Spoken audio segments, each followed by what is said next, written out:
7h18, Thomas Soto, vous allez nous aider ce matin à comprendre l'affaire Bettencourt. C'est une journée capitale aujourd'hui. Oui, l'affaire Bettencourt, stop ou encore, ce mardi s'annonce décisif. Et l'on saura tout à l'heure à 9h, en principe, ce que dit la chambre de l'instruction de la Cour d'appel de Bordeaux de l'enquête qui a été menée. Est-ce que cette enquête a été régulière? Peut-elle, doit-elle être annulée? Pour nous aider à y voir clair, je vous souhaite la bienvenue, Chloé Triomphe. Bonjour, journaliste au service politique, au service justice d'Europe 1. Oui, bonjour. Ce dossier, Chloé, il repose en grande partie sur une expertise médicale de Liliane Bettencourt. Qu'est-ce qui pose problème avec cette expertise ?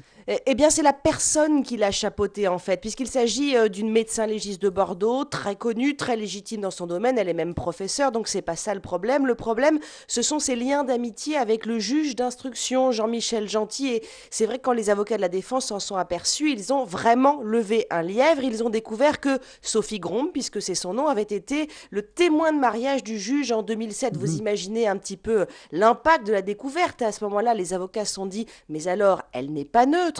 Et même si ils sont 5 au total à avoir signé ce rapport, eh bien c'est elle et elle seule qui s'est rendue chez Liliane Bettencourt pour l'expertiser, seule avec son ami le juge Gentil dans la chambre de l'héritière de L'Oréal. Et puis, souvenez-vous, elle avait conclu à la sénilité de la milliardaire depuis 2006. Et donc, suivez le raisonnement, qui dit état de faiblesse, dit donc consenti sous influence.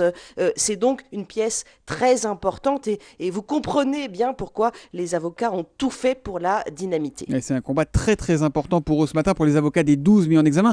Parmi eux, il y a Nicolas Sarkozy. Qu'est-ce qui se joue aujourd'hui pour lui? Si l'expertise est annulée, pour commencer, il se passe quoi pour Sarkozy? Alors, si l'expertise est annulée, eh bien, il n'y a plus d'abus de faiblesse puisque la milliardaire n'est plus considérée comme diminuée. Dans ce cas-là, Nicolas Sarkozy sortirait en quelque sorte du dossier par la procédure. Mais ce n'est peut-être pas forcément ce qu'il privilégie parce que la seconde hypothèse, ça serait que l'expertise soit confirmée.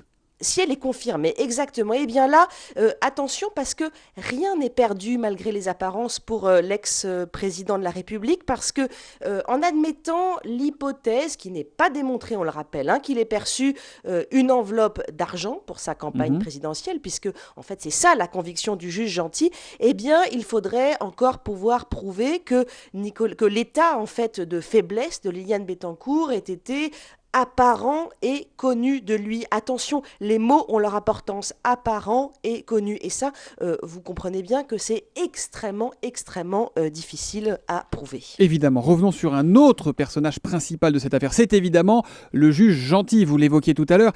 Si son expertise est désavouée, qu'est-ce qui se passe? Il est sorti de l'affaire? C'est la fin de l'affaire? On repart à zéro? Ah non, pas du tout. Si l'expertise est désavouée, eh bien, il restera quand même des pièces dans la procédure. Donc, il faudra un petit peu voir ce qui tient et ce qui ne tient pas. Et il y a beaucoup de mises en examen pour lesquelles il n'y a pas besoin de cette expertise pour les renvoyer devant un tribunal. Mais le juge, il reste en place dans ces cas-là, sur cette affaire?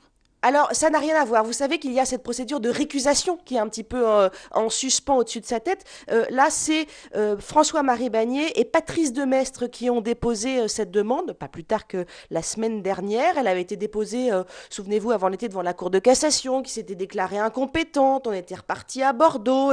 Finalement, c'est la présidente de la Cour d'appel de Bordeaux qui va trancher. Alors, il n'y a pas de date précise, donc c'est pas aujourd'hui qu'on va savoir ça. Si elle décide de récuser Jean-Michel Gentil, eh bien, au revoir Jean-Michel Gentil, lui et les 2 juges avec lesquels il travaille, ils seront dessaisis. Mais ça ne se décidera pas donc ce matin, Chloé Triomphe. Aidez-nous à reprendre un tout petit peu de hauteur. On est bien d'accord, ce qui se joue aujourd'hui, c'est un épisode important, mais ce n'est pas toute l'affaire Bettencourt. Ah non, c'est pas de la fin de l'affaire, effectivement, parce que le dossier judiciaire, il est bien là, il comporte plusieurs volets. Eh bien, ce que je vous le disais, au pire, si l'expertise est annulée, il y a d'autres pièces. Et sinon, si l'expertise est validée, eh bien, les juges, ils sont au bout de leur travail. Donc, ils vont bientôt boucler le dossier, ils vont bientôt décider, parmi les 12 mises en examen, qui devra rendre des comptes devant la justice, qui devra aller devant le tribunal correctionnel. Et en tout cas, sur l'expertise, on devrait être fixé très vite, puisque la chambre de l'instruction de la Cour d'appel de Bordeaux rendra sa décision à 9h en principe. Merci beaucoup, Chloé Triomphe du service justice d'Europe 1.